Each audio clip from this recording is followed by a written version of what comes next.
Salut la team, j'espère que vous allez bien. Alors, aujourd'hui, ce qu'on va faire, je vais vous parler de ce qu'on appelle le reverse prompting. Alors, c'est quoi le reverse prompting? Je vous ai préparé un petit prompt, je vais vous expliquer. Alors, le reverse prompting, comme son nom l'indique, c'est de renverser le prompt. Ça veut dire quoi? Ça veut dire de faire le chemin inverse. Alors, très souvent, vous allez avoir, par exemple, j'ai pris cet exemple d'article. Vous pouvez tomber, par exemple, soit ça peut être un article, ça peut être aussi un produit sur Amazon. Je vais prendre un produit quelconque, celui-là par exemple. Dans le cas où vous avez une boutique et que vous voulez vendre des produits, alors est-ce qu'on n'a pas vraiment une grosse description du produit? Je vais prendre un produit avec une description un peu plus longue peut-être. Non, c'est pas très optimisé. Donc si vous avez un e-commerce, donc vous avez une boutique où vous vendez des choses, des machins, des trucs, ou sinon si vous faites du blogging, ou si vous écrivez par exemple sur Facebook, alors très souvent on peut tomber sur des articles ou des fiches produits et qui nous intéressent parce que le temps utilisé, le lexique ou la façon de parler est très intéressante. Ça peut être par exemple une façon très engageante.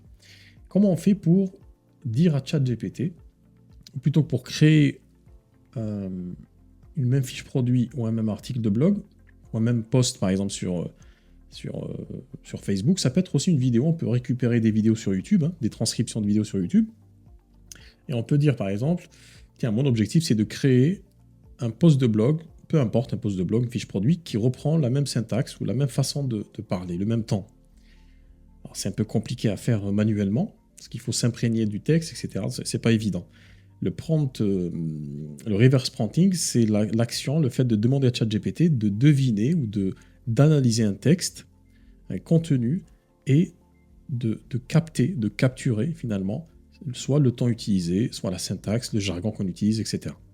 Comment on fait ça? Donc on va lui dire agis comme un ingénieur expert spécialisé, expert ou spécialisé et spécialisé dans le reverse prompting depuis 10 ans.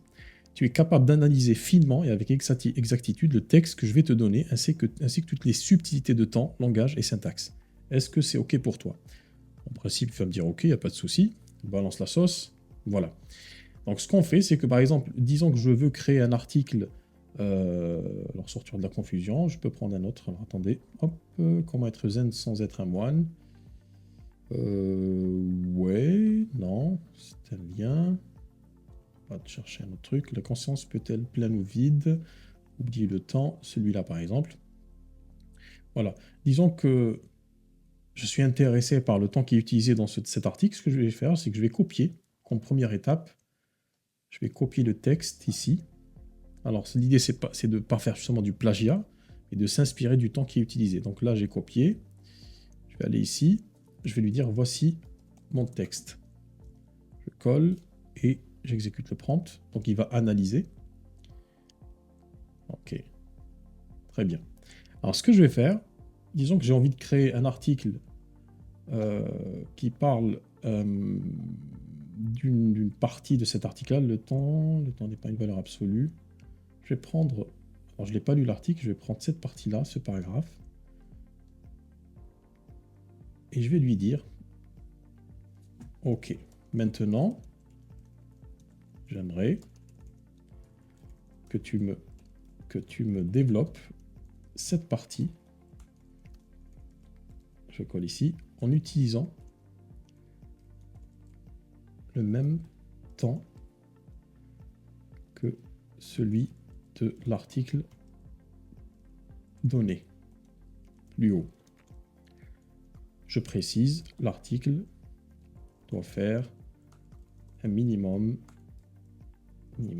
de 800 mots, on va dire 600, et doit être structuré en titre et sous-titre. Voilà. Alors, dans la quête pour comprendre le fonctionnement de l'univers et notre présence, la question du temps se pose comme l'une des énigmes les plus profondes et intrigantes.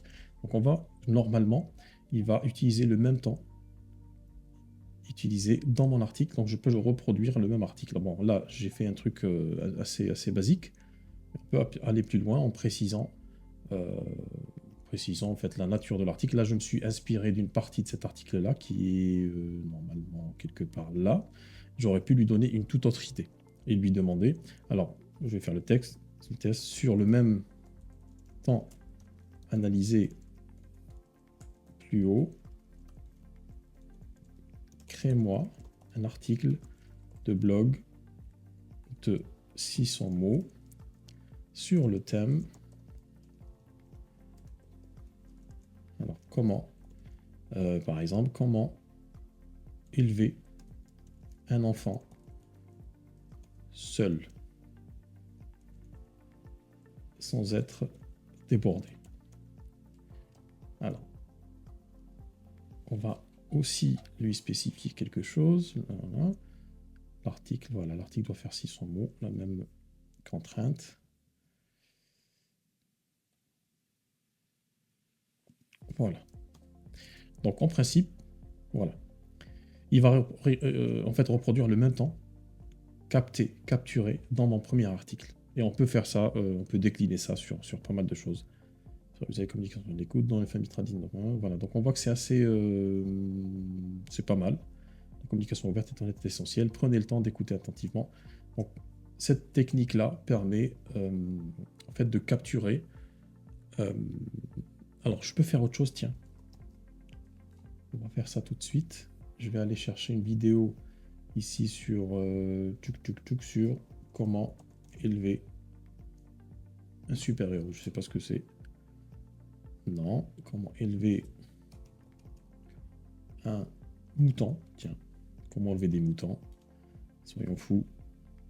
Je vais prendre cette vidéo. Je vais récupérer avec ce plugin.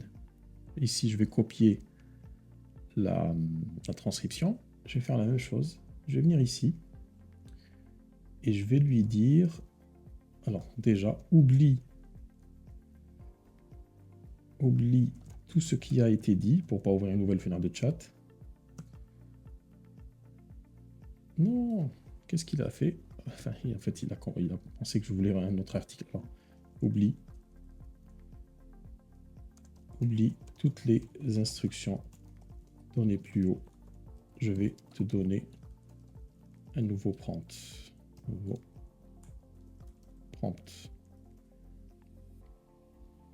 Très bien, merci. Donc, ce que je vais faire, là, j'ai collé la transcription. Ce que je vais faire, je vais récupérer mon premier prompt ici.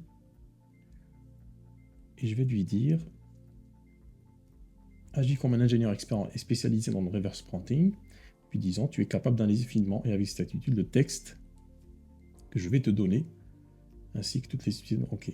Donc là, c'est OK pour lui. Je vais dire « Voici le texte. » Je peux dire, par exemple,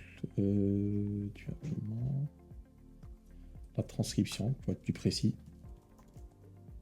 Transcription d'une vidéo YouTube que je vais te donner. Voici la transcription. Parce que ChatGPT, plus on est précis, mieux c'est. Transcription. Je vais y arriver. OK.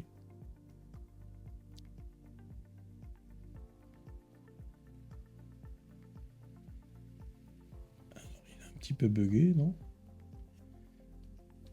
Il a bugué. Je recommence. C'est pas méchant. OK. Donc, agis comme un... OK. Donc, je lui file ça. Très bien. Et là, ce que je vais lui dire, comme tout à l'heure, je vais lui dire...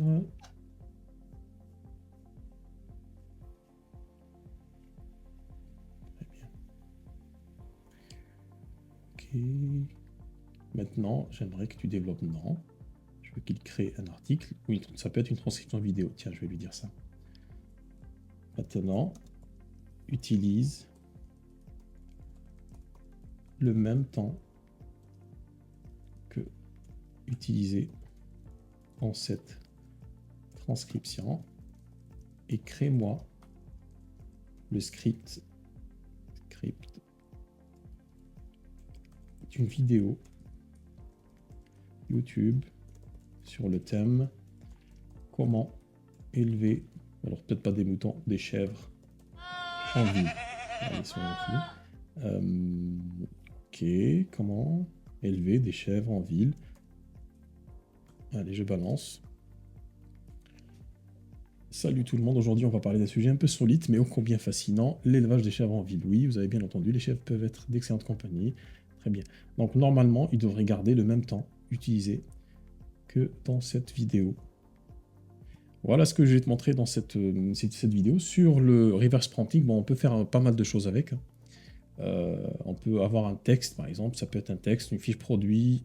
Ça peut être aussi un post sur Facebook. Imaginons que je sois tombé sur un post sur Facebook, LinkedIn, et que la façon d'amener l'idée m'intéresse. Donc je vais coller, je vais demander d'agir comme un ingénieur ou un expert spécialisé dans le reverse prompting et de me donner quel est le prompt, par exemple, qui a été utilisé pour générer ce texte. Vous voyez que les possibilités sont assez bluffantes. Voilà, donc merci d'avoir regardé cette vidéo. Avant de terminer, faites pas vos radasses, vous laissez un petit commentaire, ou du moins si vous en avez envie, me dire ce que vous avez pensé de cette vidéo, quelles sont aussi vos expérimentations avec ChatGPT, si vous voulez que j'aborde certaines thématiques, certains sujets sur ChatGPT, et surtout, abonnez-vous et activez la petite cloche pour recevoir les dernières notifications, les dernières vidéos. Sur ce, je vous dis merci d'avoir regardé cette vidéo, et à très bientôt. Allez, ciao, prenez soin de vous.